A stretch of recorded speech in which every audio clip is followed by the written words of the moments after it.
wari bila fɛn bɛ ɲɛ fanga bɛ ta ni wari ye fanga bɛ ɲini ni wari ye jama bɛ nɛgɛ ni wari ye jɔyɔrɔ bɛ sɔrɔ ni bɛ parti la tɔn kuma de bɛ f'i ɲɛna tɔn lakali de bɛ f'i ɲɛna i bɛ wulikajɔ kɛ ni tɔn ye n'i tɛ tɔn jɔyɔrɔ la ni tɔn ka se t'i ye n'i tɛ minisiri ye e dala kuma tɛ lamɛn e t'i jate min ye bɛrɛbɛrɛli tɔnw ye olu nana yɛlɛma ka kɛ i ko sugubulon min ni maaw bɛ taa nafa sɔrɔ yen politiki maaw b'a la diinɛ maaw b'a la waritigiw b'a la jamana tɔgɔbaw b'a la fɛn bɛɛ lajɛlen bilara sa k'an bɛɛ ka jɛ ka politiki jɔyɔrɔ ɲini o de nana k'an n'an ka firiliw ye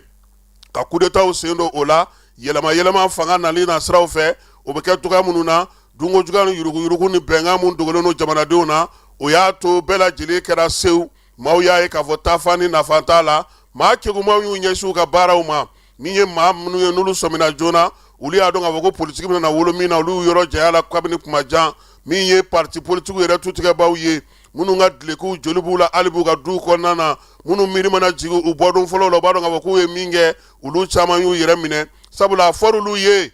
an ye an ka wari de bɔ ka don nin ko in na f'an k'an ka tɔnɔ bɔ a la maaw nana sɔrɔ o la min b'o kɛ ka tɛmɛ olu kan o ye jagokɛlaw ye o ye jagomanfilaw ye o ye wulikajɔkɛlaw ye politiki yɛrɛ kɛbaa n'a dungobaw bɛɛ lajɛlen minnu tun bɛ n'olu bɛ se kɛ n'u y'u bolo di ɲɔgɔn ma olu yɛrɛ ye ɲɔgɔn kɛlɛ ka ɲɔgɔn janfa ka ɲɔgɔn lebu ka faraliw kɛ ka duw ci ka kabilaw ci ka sigidaw ci k'o bɛɛ lajɛlen ko démocratie o nana wolo mun na sɛgɛn kɔlɔlɔ yiriwali tɛ yen ji tɛ yen kalan tɛ yen du tɛ yen fa tɛ den tɛ a fa bonya bɛɛ lajɛlen ko démocratie fala ye a ko kɔlɔlɔ nana kɛ mun ye kalan t'an bolo kalanyɔrɔ t'an bolo karamɔgɔ t'an bolo kalanso t'an bolo sigida t'an bolo yelen t'an bolo ji t'an bolo fɛn bɛɛ lajɛlen nana jɛ ka di maa damadɔ ma olu k'o dun an k'an sigi ni kalataw kɛra san duuru o san duuru u b'an bolola sɔn ko an k'an sigi k'a filɛ ko yaasa an ka se ka bɔ nɔgɔ la an ma bɔ nɔgɔ la an ma yiriwa maa minnu y'a wari sɔrɔ u taara tuguni k'a bɛɛ lajɛlen cɛ ka taa n'a ye nansara jamanaw la n'i ye anw ka denmisɛnw lajɛ bi n'i ye anw ka sigidaw lajɛ bi n'i y'anw ka marabolow lajɛ bi n'i ye anw sanga ani minnu ye bɛɛ y'a daminɛ ɲɔgɔn fɛ bi i b'a fɔ ko maa minnu sara ko ɲinɛ kɛra u su kɔ miiri ni taasi bila ma se ka kɛ ka ɲɛsin olu ma wa min ye yɛlɛma min na o bɛ ka ɲini hali bi o ɲinini bɛ sen na a n'a gɛlɛyaw a n'a degun ka sɔrɔdasiw k'olu bolominɛw tiɲɛ kalanyɔrɔw k'olu bɛɛ lajɛlen halaki maaninfinw ka baarakɛyɔrɔ n'u ka timinikɛlaw bɛɛ lajɛlen k'olu tiɲɛ kɛnɛya tɛ sɔrɔ lakana tɛ sɔrɔ kiiri ɲuman kɛrɛbɛ tɛ bɛɛ lajɛlen bolo fila bi k'u k'an b'a kɛ cogo di fala ye an k'an jigi kɛ jabaru masa ye sabula maa bɛ fɔ i jatigi bɛ fɔ ko fɔ ala.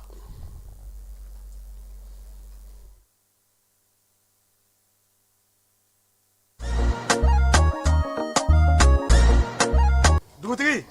ni wari dafara e passe d'a kan ka sira di ne ma. Sunkalo e kunkolo a tɛ yen dugu wari ko o d'i ma fo dugu ani dugu dun wari t'a de. o kɔni kuma t'a la sa e ka sama mɔnɛ to yen i yɛrɛ ta. Sita Sidi ka numéro filɛ nin ye wari ci.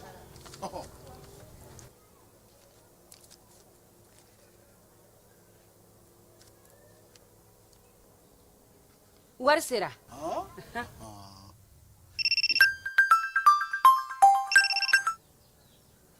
Allo i ye wari sɔrɔ o ɲɛna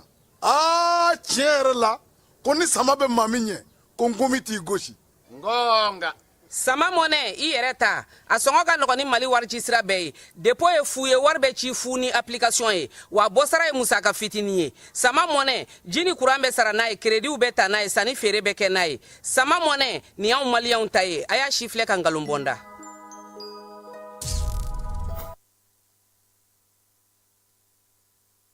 ayiwa bi ye 26 mars ye fala ye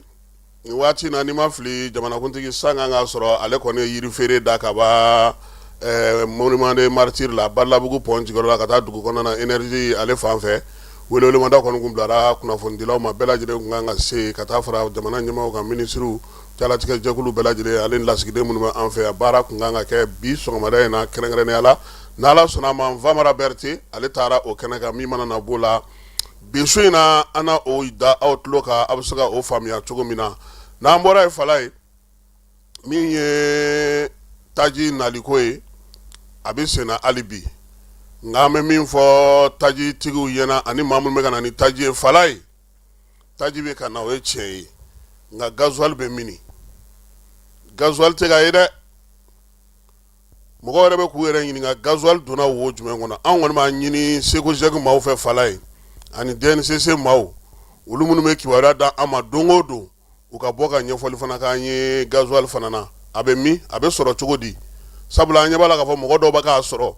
station dɔw yɛrɛ bɛ ka wolomali kɛ a la u b'a feere dɔw ma u t'a feere dɔw ma ɲɛmaaw ka wuli ka jɔ kɛ o fana kɛrɛfɛ sini ni Ala sɔnna jiko ni kuranko gɛlɛn b'an ka jamana kɔnɔ yan an bɛna kuma di mɔgɔw ma sini maa caman dɔw ta ye jiko ye dɔw ta ye kuranko ye sini an bɛna kuma di olu ma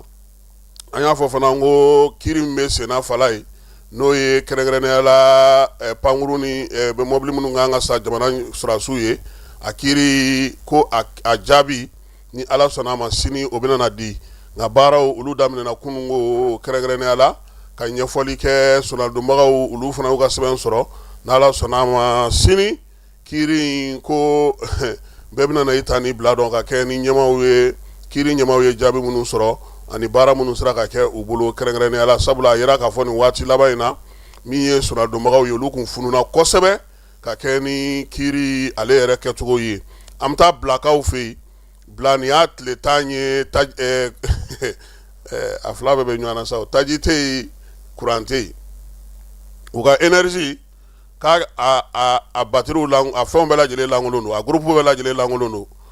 baarakɛla misɛn minnu bɛ bila yɛrɛ kɔnɔna na ni dayirimɛ ɲinina fɛn fɛn bɛ yen Fala ye olu bɛɛ lajɛlen ka baaraw jɔra sabula tajiko dɛsɛ o de don énergie ɲɛmaaw kɔni y'a jira sa k'u bɛna wuli ka jɔ kɛ kitakaw fɛ yen olu y'a jira k'a fɔ nin waati in na malo n'o ye keninge ye Fala ye ko ale kɔni sɔngɔ jiginnen don kosɛbɛ 2000 ni 800 3000 o bɛ san kilo bɔrɔ o sɔrɔ bi olu fɛ u ka sugu kɔnɔna na olu ko y'a jira sa ko nin y'a san 10 ye u famana ka min ye keninge sɔrɔ ni ɲɔgɔnna na u ka dugu kɔnɔna na feerelikɛlaw ko k'o bɛna ta ko mɔgɔ ti kana dɛ sannikɛlaw ti wari tɛ yen o wari de tɛ yen bankaskaw ŋɔmi ko de ma ka di ye nin waati in na Fala ye ŋɔmi kɔni den kelen dɔrɔmɛ bɛ yen den kelen dɔrɔmɛ 5 fana bɛ yen u bonyaw ti kelen ye ko don o don sɔgɔma bankaskaw bɛɛ lajɛlen bɛ wuli ka i ka ŋɔmi san k'i ka daraka kɛ ni a ye kuran tɛ yen o bɛ k'a to taji tɛ ka sara sɔrɔ ni kuran tɛ yen Fala ye buru fana tɛ se ka dilan dɛ bankaskaw kɔni kɛlen don k'u wasa don na bi ko musow bɛɛ lajɛlen bankaska yɛrɛ kun bɛɛ lajɛlen na k'u donnen don ŋɔmi feere la nin waati in na sangaw fɛ donbolo kɛra musow ye muso 380 u bɛ se ka bolomaminɛ baaraw kɛ cogo min na fɛn minnu dir'u ma sa o ye baarakɛminɛnw ye sɛnɛko ta nasira fɛ u bɛ se ka bayɛlɛmali kɛ cogo min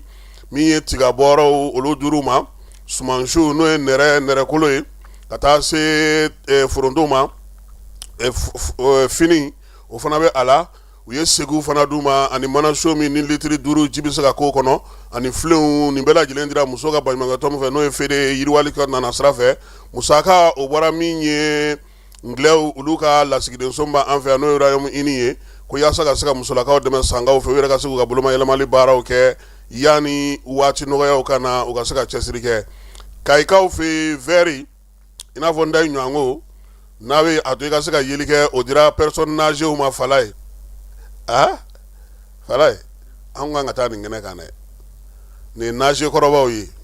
ko vɛri dir'u ma Fala ye mars kalo tile 24 yaasaw k'o don ɲɛna nka yan'o cɛ sa fɛɛrɛ kɛnɛ min bɛ sigi u fɛ n'o festival Kayi Seko ye ale de ye nin kɛ ka nin di maakɔrɔw ma yaasa ka u ɲɛw filɛ fɔlɔ u y'u ɲɛw lajɛ k'u ɲɛw ko pasi min bɛ bɛn min ɲɛ ma k'o ja ta sɔrɔ ka sɔrɔ ka vɛri dilan k'a d'u ma Fala ye fi sabililayi k'u ko o don ɲɛna ka dugawu kɛ festival ale labɛnbaw ye n'o ye Kayi Seko ye ɲɛfɔli bɛ senna dilannabanaw ale ni sira min ye ekɔliden 400 ɲɔgɔnko olu fara ɲɔgɔn kan Segu mara kɔnɔna na ka bɔ kalanso 30 la ka ɲɛfɔli kɛ olu ye sira ni dilannabanaw la Sebugukaw b'a la Segukaw b'a la Pelenganakaw b'a la min ye Kaniba ɲɔgɔn ka maaw ye olu bɛɛ lajɛlen sa k'u la dɔnniyara sa k'u yɛrɛ la tanga cogo min na kalandenw ka so olu b'a la sida jɛkulu min bɛ yen ale ni jɛkulu kɛrɛnkɛrɛnnen min sigilen don an ka jamana yɛrɛ kɔnɔ n'o bɛ sidabana kɛlɛli kɛ n'o ye sécurité commissariat sécurité exécutif ye olu de y'o baaraw kɛ an bɛ taa fan fɛ an bɛ sɔrɔ ka na conseil ministre ale kɛnɛ kan. bɛɛ lajɛlen ma aw minnu b'a fɛ ka voyager k'a sɔrɔ a ma degun sɔrɔ a ka voyage kɔnɔna na compagnie de transport Somatra u y'a kanu kana ni kari kura caman ye kari minnu dilanna norme kɔnɔna na aw ka lafiya kama a suspension wo a climatisation a siège wo n'i ye kari jɔlen ye foyi tɛ jigi kɔnɔ i bɛ se ka don a kɔnɔna na cogo min na Somatra e ka kari Somatra ne ka kari Somatra anw ka kari o hukumu kɔnɔna na kari ninnu bɛ sira ta don ko don Bamako, Segu, San, Moti, Kuchala, ka taa se Sikaso ma Keɲeba, Kita o ma ɲina Yoro di Sahel maaw kɔ ka taa se Kolokani, Jijeni fo ka taa se Bɛnma ma Somatra fiɲɛ foroko Somatra ka wuli hɛrɛ la ka se hɛrɛ la kunungo kuluba faama sigiyɔrɔ la n'o tun ye araba ye marisikalo tile 25 conseil des ministres ale y'a ka lajɛ kɛ laadala u bɛ lajɛ kɛ yɔrɔ min na kuluba soba in kɔnɔna na fala ye baaraw olu ye tali kɛ ɲɛbila sariya dɔw la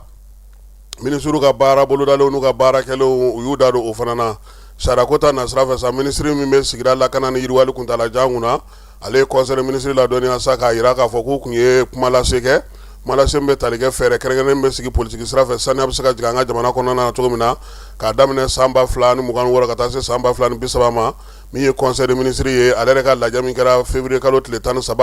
sɛbɛnni kun kɛra k'a jira sa ka ɲɛfɔli kɛ min ye fɛɛrɛ in na saniya bɛ se ka sigi an ka jamanaw kɔnɔna na cogo min baara in bɛ tali kɛ sa malikura ɲɛtaa sira ka bɛn san 2063 ma a n'a lawaleya sɛbɛn min sigilen don sen kan kɛrɛnkɛrɛnnenya la yiriwali kuntalajan sira fɛ san 2024 san 2033 yaasa sigidaw bɛ se ka sanuya cogo min na jɛya waleyaw bɛ se ka sigi sen kan cogo min na min ye yiriwali kuntalajan fana bɛ se ka sigi sen kan bɛɛ lajɛlen ka se ka damakɛrɛnya min ye fɛɛrɛ in ye conseil des ministres y'a jira sa k'a fɔ ko baara in ka kɛ o hukumu kɔnɔna na ministre ka baara bolodalenw kɔnɔna na sa ministre min bɛ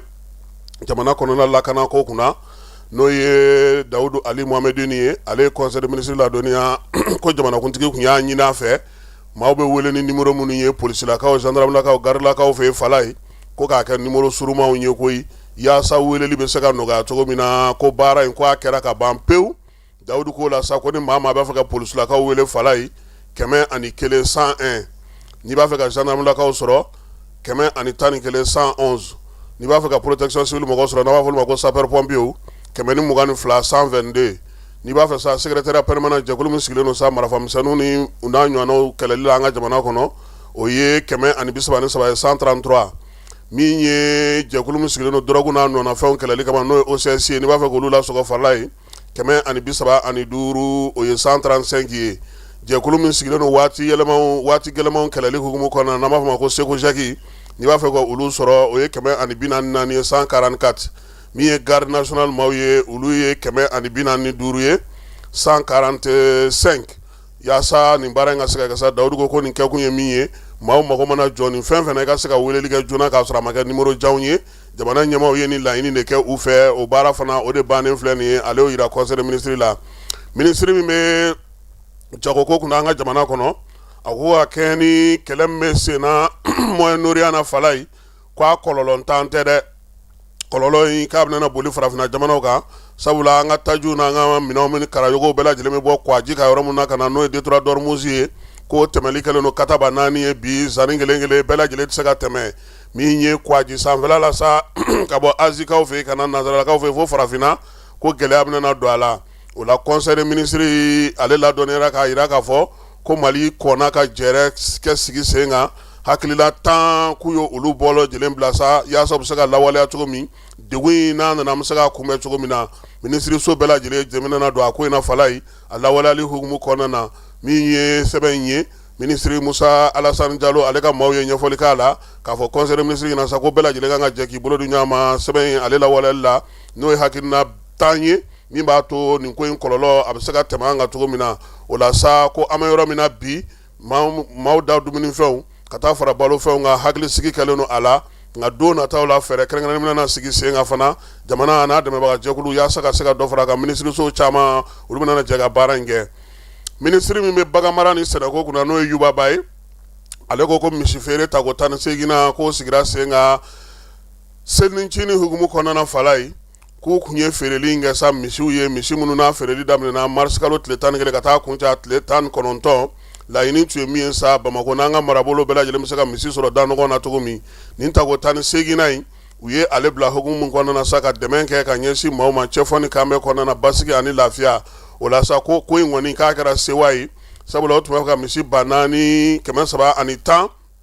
o kun kan ka o de ɲini ka na no o ye nka o sera ka min sɔrɔ o ye misi 4,111 ye kɛmɛ siradala sa b'a fɔ 95 o fana na sa minnu sera ka na kɛnɛ kan yɛrɛ n'olu sanna o ye 4,74 kɛmɛ siradala 99 k'o de sanna ko min ye sugu ye ko a ɲɛna kosɛbɛ fɛɛrɛ ni dabaliw ka tigɛ sa ka se ka dɔ fara waleya in kan yaasa maaw bɛ se ka misi sɔrɔ cogo min na san o san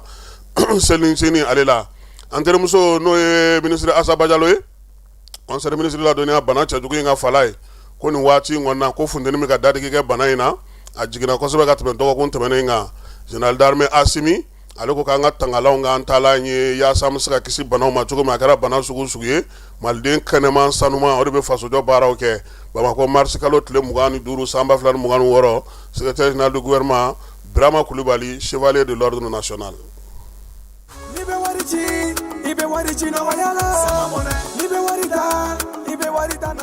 Sama mɔnɛ bi maliyɛnw jɔrɔna ko n'u hamina ko dɔn o de la sama mɔnɛ ma fɛn fara a ka wari cili musakaw kan wa a ka nɔgɔn ni Mali wari ci siraw bɛɛ ye a ma da aw ma dɛ sama mɔnɛ bi dɔ fara aw de kunna wari kan ni wari bonisi ye awɔ ni wari bonisi ye kɔni aw ka sanni kɛ ni sama mɔnɛ application ye aw bɛ wari sɔrɔ aw ka compte bonisi la ka daminɛ crédit la abonnement télé fo ka taa se courant ni ji sarali ma aw bɛ bonisi sɔrɔ nin bɛɛ la n'a ka bonisi buguna dɔrɔn aw bɛ se k'a yɛlɛma aw ka sama mɔnɛ compte la ka sanni wɛrɛ kɛ n'a ye walima ka taa wari jɛbɔ an ka lasigiden dɔ fɛ yen aw ye mɔnɛ bɔ aw yɛrɛ la a k'a si filɛ sisan ni sama mɔnɛ application téléchargeli ye Play Store walima App Store kan ka sɔrɔ k'aw tɔgɔ sɛbɛn ni sama mɔnɛ ye aw de kunna wari bɛ augmenter. Sama mɔnɛ i yɛrɛ ta awɔ i yɛrɛ ta ni yɛrɛ ta ye. Fala ye ji ni courant ministre n'o ye dɔnnifa cɛmɔgɔ Tarawele ye ale ye munumunu salo kɛ kunungo a ka baarakɛyɔrɔ belebeleba minnu bɛ yen n'olu b'ale yɛrɛ ka yamaruya kɔnɔna na yaasa ka taa i ɲɛda baarakɛlaw kan degun min b'u kan o bɛ se ka furakɛ cogo min ye professeur cɛmɔgɔ ye dugudenw bɛ se ka lafiya i n'a fɔ jamana ɲɛmaaw y'a laɲini u fɛ cogo min na a y'o munumunu salo kɛ yɔrɔ fɔlɔ min n'a taara yen o kɛra SOMAGEP ye olu ye ji ɲɛnabɔ jɛkulu ye o bɔra a taara SOMAPEP SA la laboratoire min sigilen don n'o bɛ ji sanuyaw sigi sen kan an ka jamana kɔnɔ min ye baraji taw sa o labɛnni yɔrɔw OMVS ka bolofara min b'an fɛ yan n'o bɛ fɛɛrɛw sigi sen kan ka se ka OMVS ka baaraw kɛ an ka jamana kɔnɔ direction min bɛ yen n'o bɛ hydraulique kunna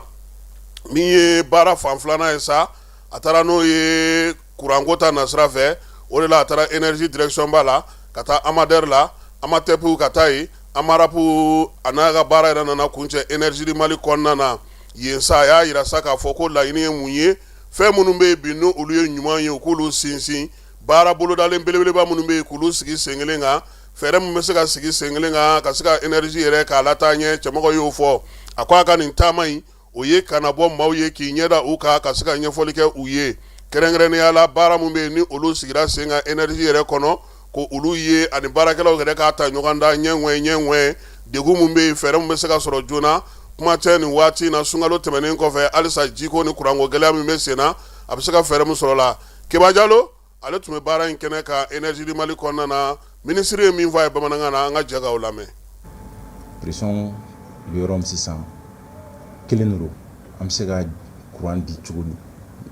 baara la baaraw bɛ ka kɛ n'i ko k'i bɛ so jɔ kuma dɔ la soubassement n'i y'a tracer bɛɛ tɛ se k'a dɔn fo dugu ka da ɲɔgɔn kan o ka yɛlɛ dɔɔnin donc baara in bɛ ka kɛ ni basigi a bɛ ka kɛ ni méthode ye walasa sini ma sini n'an ye fɛn so mana ban don kasara kana y'a la donc baara fana n'a taabolo don ni problème bɛ yen ni gɛlɛya bɛ yen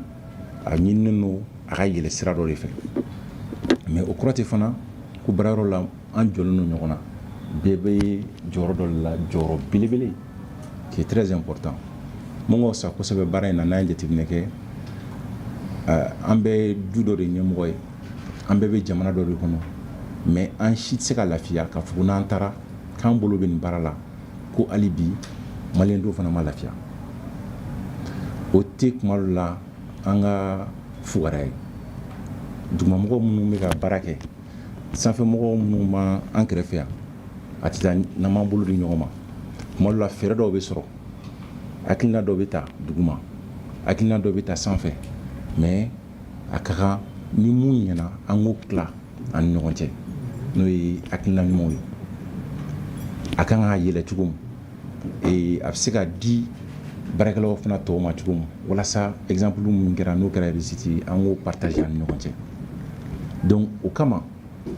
an kan ka u b'a fɔ bamanankan na cogo min ka ɲɛ an kan k'an kɔnɔ de ci ɲɔgɔn ye nin baara in tɛ taa n'an m'an kɔnɔ ci ɲɔgɔn ye parce que n'i bɛ ɲɔfoliyɔrɔ la ni muso kamankɔrɔ si dogo ɲɔgɔn na mana n'o ɲɔ bɛ jɛ dɛ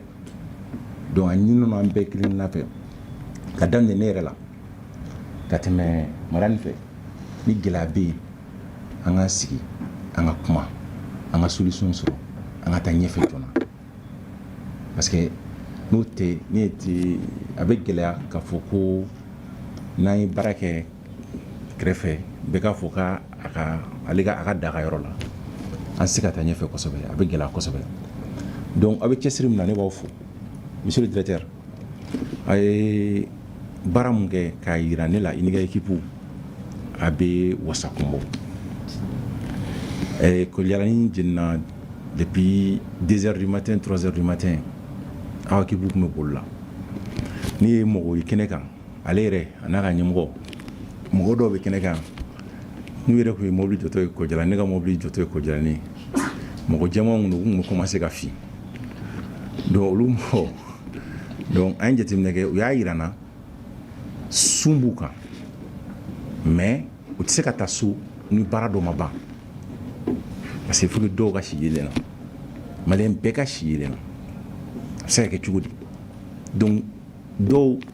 u b'u tɛgɛ bɔ suguri la dɔrɔn u b'u kɛ baara kan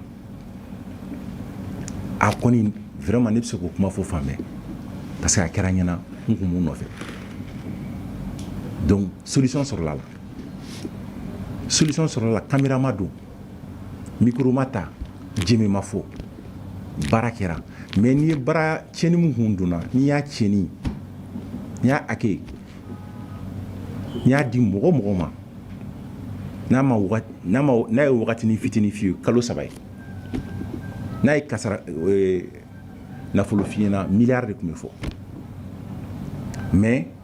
tile 10 kɔnɔ baara kɛra mankan ma y'a la jemi ma fɔ caméra ma ta donc vraiment monsieur le directeur je pense que an y'o exemple mun yira an kan ka continuer ten baara dɔw fana caman bɛ yen an y'a boloda an b'an bolo di ɲɔgɔn ma hali bi y a pas ministère tɛ yen EDM tɛ yen EDM fana kɔnɔ CODIR bɛ yen tɔw tɛ yen o tɛ yen an y'a yira ɲɔgɔn na su t'an fara tile t'an fara walasa an ka solution sɔrɔ ɲɔgɔn fɛ mɔgɔw kana ko ta ni dusu ye an ka ɲina kɔrɔlen bɛɛ kɔ an bɛɛ k'an jija an ka ɲina kɔrɔlen an ka yafa ɲɔgɔn ma parce que mɔgɔ caman dayirimɛ b'an ka baara la an ka baara in a ma nɔgɔn donc ni mɔgɔ dun dayirimɛ b'i bolo an si kana an sigi k'a fɔ ko médaille bɛna d'an ma sisan dɛ an si kana an sigi k'a fɔ ko an bɛna bɔ kɛnɛ ma ko tɛgɛ bɛ fɔ anw dɛ an k'a kɛ mɔgɔw ka ɲina an kɔ mɔgɔw bɛ ɲina an kɔ cogo di ni kuranko an bɛ ka baara minnu kɛ n'an sera k'o bɛɛ sabati cogo min donc madame ka dayɛlɛlen don cogo ma o ye a k'a dɔn ko ministère fana dayɛlɛlen don ten danfara tɛ ne ni directeur cɛ danfara tɛ ne ni directeur cɛ parce que ba kɔnɔ jɛgɛ bɛ yen mais jɛgɛ fana jigi ye ba ye mais nafa fana tɛ ba la ni jɛgɛ fana t'a kɔnɔ donc an k'an bolo di ɲɔgɔn ma. n'a bɔra énergie ko la an bɛ taa burukinakaw fɛ yen AES jamanaw olu ka minisiri minnu bɛ kɛnɛya ko kunna olu bɛ lajɛla burukinakaw fɛ yen fɛɛrɛ ni dabali bɛ se ka sɔrɔ cogo di AES jamanaw bɛɛ lajɛlen ka jɛ ka baara kelen kɛ ɲɔgɔn fɛ baara in a kurumu karili kɛnɛ kan sa minisiri n'o ye minisiri ɲɛmaa Eritalima Jean Emmanuel n'a ye burukinakaw ka premier ministre ye ale tun bɛ kɛnɛ kan capitaine Ibrahim Traoré tɔgɔ la a y'a yira sa k'a fɔ ko nin baara min filɛ sigilen sen kan nin ye hakili jagabɔ don ka kɛ ni AES yɛrɛ sɛbɛnba minnu ta ni baara kan ka kɛ n'o ye minisiri minnu bɛ yen n'olu bɛ kɛnɛya ko la u saba bɛɛ lajɛlen a ɲini u fɛ fɛɛrɛ ni dabali bɛɛ lajɛlen ka sigi sen kan diɲɛ selekena ni sariya tɔma min bɛ sen kan n'o ye kɛnɛya ko ta nasira ye olu ka miirina n'u ka baara kɛcogo ka kɛ ni an yɛrɛ ka hakɛw n'an ka ko faamuyacogo ye Mali Burkina Niger ko ka olu bɛɛ lajɛlen kɛ jɛkulu kelen ye yaasa o kumakanw bɛ se ka kɛ kelen ye o la sa premier ministre y'a yira sa k'a fɔ ko fo u ka sɔn k'a yira k'a fɔ nin waati in na ko k'an ka lateliya jamanadenw kɔrɔtɔlen don bila ka suma ni kumaba ninnu ni ɲɔgɔnyeba o ka dɔgɔya ko la bi min ye diɲɛ jamanaw ye u ɲɛ jɔlen don an na farafinna jamana 27 min bɛ bi olu yɛrɛ kɛlen don k'u ka ɲɛmaya ta k'a di Mali ministre ma n'o ye colonel major Assa Badialo ye ale yɛrɛ b'u cɛma k'o ye garisɛgɛba ye o la sa fɛɛrɛ minnu kan ka sigi sen ka teliya la Iritanba Jean Emmanuel AES kɔnɔna na k'u ka olu lajɛ yaasa minisiriso 3 in bɛɛ lajɛlen ka kɛ kuntilenna kelen taabolo kelen ye o la sa u y'a yira sa k'a fɔ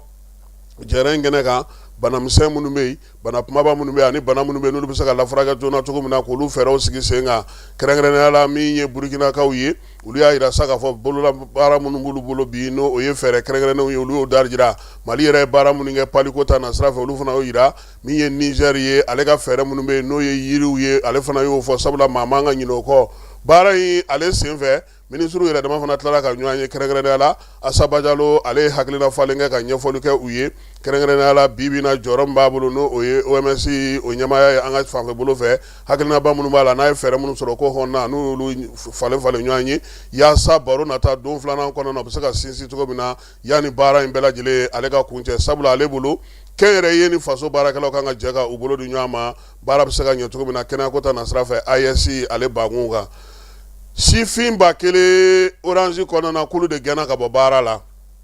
o ye waati jan bɔ kabini san 2024 u ka jɛrɛ jɛkulu ale ye wuli ka jɔ kɛ nin waati in na min ye kuma ɲɔgɔnya yɛrɛ kun donna énergie ɲɛmaaw Orange ɲɛmaaw ale ni nin sifinnaka ninnu cɛ nka min ye ko in ye a nana jɔ Mati Bagayogo collectif min bɛ yen n'o sigilen don maa minnu bɛ yen n'olu kɛlen don ka baara bila n'olu gɛnna ka bɔ u ka baara la Orange Mali fɛ fala ye a ye min sɔrɔ ka fɔ an ka jɛ k'o lamɛn. Ne Mati Bagayogo, travailleur licencié Orange Mali mɔgɔw ka porte-parole.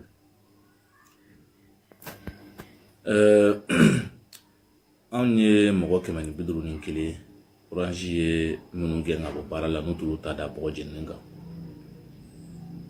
Mais Orange ye min yɛrɛ gɛn ka bɔ baara la ka taa 2022 ka na 2024 la a bɛ se mɔgɔ 1000 ma. Mais mɔgɔ 1000 bɛɛ ma gɛn ɲɔgɔn fɛ. C'est-à-dire que an mɔgɔ 151 min farala ɲɔgɔn kan ka taa an ta da bɔgɔ jeninen kan an farala ɲɔgɔn kan cogo di mɔgɔ 84 fɔlɔ bilala olu ka bilali motif tun tɛ dɔwɛrɛ parce que k'u bɛ fɛ k'u bila contrat kura kan maintenant o contrat kura in u bɛ avantage fɛn fɛn sɔrɔ u y'o o bɛɛ salo ka bɔ contrat kura in kɔnɔ maintenant k'a fɔ k'u b'o bila o contrat kan u ka o contrat kɔrɔlen tun kan ka ban le 30 juin 2023 maintenant olu y'a yir'u la k'a fɔ bon problème tɛ contrat kura talen mais a y'aw jɔ contrat kɔrɔlen min bɛ n'o banna an b'a lajɛ ni contrat kura b'an arranger an bɛ t'o kan maintenant direction y'a yira u la k'a fɔ non o tɛ kɔnɔ donc à partir du 1er avril maa o maa ma taa contrat kura in kan o tigi k'a bila i kunna k'a fɔ i licencielen don donc o date selen fɛn o fɛn bɛ yen n'o ma taa contrat kura in signé olu bɛɛ SMS sɔrɔ u ka téléphone na k'a fɔ ko u licenciera u kana se Orange kɔnɔna la bilen. Maintenant mɔgɔ 67 personnes mana fara olu kan o b'a kɛ 151 personnes. Maintenant wagati min na dossier bɛ ladon tribunal de travail la o y'a sɔrɔ 67 personnes bɛ activité la. Maintenant, aux 67 personnes fana nana i yɛrɛ sɔrɔ licenciement kɔnɔ cogo di dossier la donné tribunal de travail la yanni dossier bɛ ladon o y'a sɔrɔ olu ye sigi ka fɔ caman ɲini inspection yɛrɛ ye note technique bɔ ka ci Orange ma direction nationale de travail ye note technique bɔ ka ci Orange ma maintenant o note technique ninnu b'a yira k'a fɔ ko nin travailleur ninnu bɛɛ ka ca ni san 2 ye alors que n'i ye 24 mois n'o ye san 2 n'i y'o kɛ baara la bureau de placement fɛ mise à disposition na bureau de placement kan ka i bila entreprise utilisatrice ka bolo kan ni dun y'a lajɛ ni mɔgɔ minnu taar'u ta da bɔgɔ jeninen kan a bɛɛ ka ca ni san 2 ye dɔw yɛrɛ bɛ san 17 la dɔw bɛ san 15 la dɔw bɛ san 13 la dɔw bɛ san 10 na donc dossier talen tribunal de travail la o y'olu licencié o ye 67 personnes licenciées 67 personnes ka motif de licenciement ma kɛ dɔwɛrɛ ye parce que k'u taara u t'a da bɔgɔ jeninen kan donc o hukumu de kɔnɔna la Orange y'a ɲini bureau de placement fɛ k'u licencier donc olu licenciera o cogo la maintenant alors que tribunal de travail yɛrɛ la dossier ye 9 mois de kɛ anw ni Orange ni bureau de placement an bɛ changer d'écriture la o 9 mois kɔfɛ tribunal de travail nani déclaré incompétent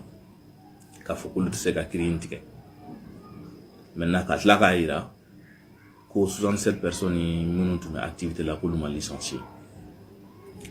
alors que wagati min na olu ka licenciement kɛra procédure kɔnɔna la parce que tribunal de travail saisira le 4 octobre 2024 le 8 octobre tribunal de travail tentative de conciliation kɛ maintenant le 28 octobre o tun ye procès fɔlɔ ye maintenant le 31 octobre fɛn fɛn tun bɛ activité la Orange ye olu bɛɛ licencié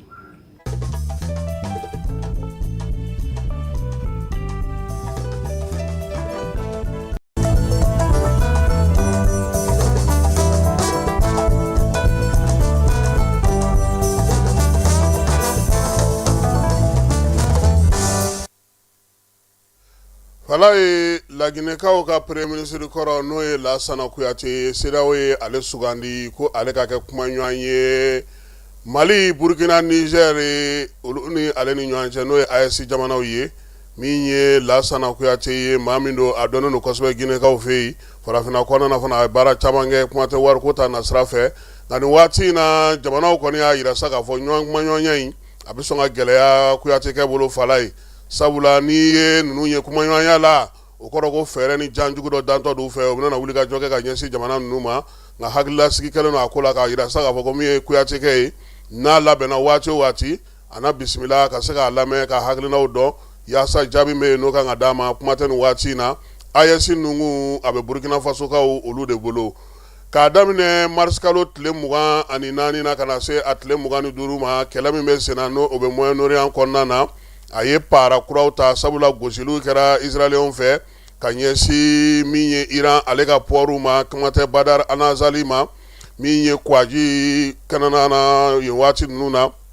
nucléaire marayɔrɔw olu ɲinini don Iran fana ale fana ye bɔmu belebeleba n'o ye arma belebeleba 4 fana fili ka taa ɲɛsin Israɛl ale fana ma nin waati in na kɛlɛ yɛrɛ kolo galelen don yɔrɔ min na kosɛbɛ o ye Détroit d'Ormuz ye Détroit d'Ormuz min ye Irankaw ye u kɔni y'a yira sa k'a fɔ ko maaw bɛ se ka tɛmɛ u yɛrɛ fɛɛrɛ sigi sen kan Espagne ale ka bateau sera ka tɛmɛ jamana wɛrɛw bɛ yen fana olu fana ka bateau sera ka tɛmɛ bi na min ye Détroit d'Ormuz ye a ko kɔni sigilen don sen kan Américains yɛrɛ y'a yira sa k'a fɔ ko fo fɛɛrɛ ka sigi sen kan tile 15 baara ka se ka kɛ a la Iran kana jasiranya ka fɛn kɛ a ka maaw to yen maa si tɛna se a ma nin waati in na yaasa taji ale ni balo ni dumuni minnu bɛ bɔ arabu jamanaw la olu bɛ se ka lasɔrɔ cogo min na lafiya la Turki jamanakuntigi n'o ye Erdogan ye ale ko fo kɛlɛ ka jɔ ko ni kɛlɛ ma jɔ fiyewu min ye maaw bɛ ka laɲini fɛn fɛn kɛ nin waati in na k'a si tɛ se ka sabati wa olu yɛrɛ bolo bi sinsin kan ka kɛ min kan o ye maa ka sɔrɔ min bɛ taa ni jamana ninnu bɛɛ lajɛlen ye kumayɔrɔ la kumayɔrɔ min na a ko kun tɛ kɛ Américains bolo a tɛ kɛ Irankaw bolo i n'a fɔ jɛrɛ yɛrɛ baara daminɛ na a tun bɛ ka kɛ cogo min ye Erdogan ye a ko degun min bɛ yen bi gɛlɛya min bɛ yen bi a kɔlɔlɔ bɛna wuli don nataw kɔnɔna na diɲɛ yɛrɛ sɔrɔw ba sigilen tɛ kosɛbɛ kuma tɛ nin fana nana fara a kan k'a bɛna na waati gɛlɛya min fantan jamanaw de bɛna sɛgɛn a la kosɛbɛ sabula jamanabaw ninnu olu kɔni kɛlen don ka musakaw ni sɔrɔw bɛɛ lajɛlen sigi sen kan ka nin waati ale kunbɛn ale kɛlɛ kelen hukumu kɔnɔna na min ye Espagnol ka premier ministre ye a y'a yira sa k'a fɔ ko maaw tɛ se wuli cogoya si la ka taa kɛlɛ wuli ka taa walimaw gosi u nun na ka n'u sigi ten ko maa k'i dɛmɛ wulikajɔ ni cɛsiri k'i kan ka o de matarafa ka se ka bɛn ani kɛlɛɲɔgɔnya k'o sinsin kumaɲɔgɔnya k'o de ɲɔgɔn tɛ ko bɛɛ la bi ko la olu Espagne olu sen ma don a la maa ka pankuru tɛ jigin u fɛ yen wa o tɛna jɛn n'a ye fana maa ka jigin u fɛ yen o waati kelen kɔnɔna na Détroit d'Ormuz sanfɛ min ye Espagne bateau baw ye olu dɔw kɔni sera ka dɛndɛn ka tɛmɛ Ginekaw fe kibaruya bɔra ka bi kunungo min ye Capitaine Dadis ka aide de camp kɔrɔ ye n'o ye Abubakar Jakite n'an b'a wele ko Tumba ko ale fatura kunungo dɔgɔtɔrɔso la maa kofɔlen sa kabini nɛgɛ kanɲɛ 4 tɛmɛnen miniti 35 ye Surasiw ka dɔgɔtɔrɔso min bɛ kan samori kɔnɔna na ko Ala y'a ka kalifa minɛ a la ye jɛkulu minnu bɛ yen n'olu bɛ kasobon ko kunna sa olu kɔni ye ɲɛfɔli kɛ k'a yira sa k'a fɔ ko Tuma kɔni k'a fatura sabula ko min ye bana min tun b'a la o ye hernie ye min ye a yɛrɛ fana kun sɛgɛnnen don kosɛbɛ a farikolo fana na degun caman yira la ale ni ko wɛrɛw farala ɲɔgɔn kan a yɛrɛ kɔni kun ka kɛnɛya ma sabati kosɛbɛ kabini kiiri ninnu kɔni forila wa nin waati laban in na fana Tumba ale yɛrɛ kun bɔra kasobonba yɛrɛ kɔnɔna na pewu ka taa lasago koyakaw fɛ a yɛrɛ ka avocat kun wulikajɔ kɛ o la bibi na sa ɲininkali caman de bɛ ka kɛ Tima ka fatuli kɔfɛ sigana o bɛ ka ta ka ɲɛsin fanga ma n'o ye Laginɛ fanga ye min ye josariya tigilama olu kɔni y'a yira sa ko ka waleya in bɛɛ lajɛlen sɛnsɛn u y'a yira sa k'a fɔ ko min ye Tuma yɛrɛ somaw ye u y'a bila alalatigɛ minɛn kɔnɔna na ko yaasa min ye fure ye a bɛ se ka sɔrɔ cogo min na a ka janaja olu bɛɛ lajɛlen ka se ka sigi sen kan min ye limanaw ye olu ka sutura u ka suturali cogo la laɲini o bɛ ka tali kɛ o de la bi nin bɛ dan sigi sɔgɔmada in na kibaruya la n'Ala sɔnna a ma su in na an na ɲɔgɔn sɔrɔ baabu wɛrɛw k'olu fara ɲɔgɔn kan ka se ka ɲɛfɔli kɛ aw ɲɛna kosɛbɛ nin kibaruya ninnu bɛɛ lajɛlen na Falaye Keyita ani Jaramuso olu tun bɛ yan bi ka se ka an dɛmɛ nin baara in na a k'an bɛn waati wɛrɛ. an ka ɲɔgɔn dɛmɛ ka bingenikɛlaw ni maafalaw ni walijugu tigilamaw kɛlɛ a y'anw dɛmɛ an k'aw dɛmɛ ka bingenikɛlaw ni maafalaw ni walijugu tigilamaw kɛlɛ n'a ye kunnafoni sɔrɔ bingenikɛlaw ni maafalaw ni walijugu tigilamaw kan a ye nɛgɛjuru ci dɛmɛso la nɛgɛjuru sira fɛ wari tɛ sara min na 80 00 11 20 walima 80 00 11 22 walima 98 17 36 75 ngo 98 17 36 45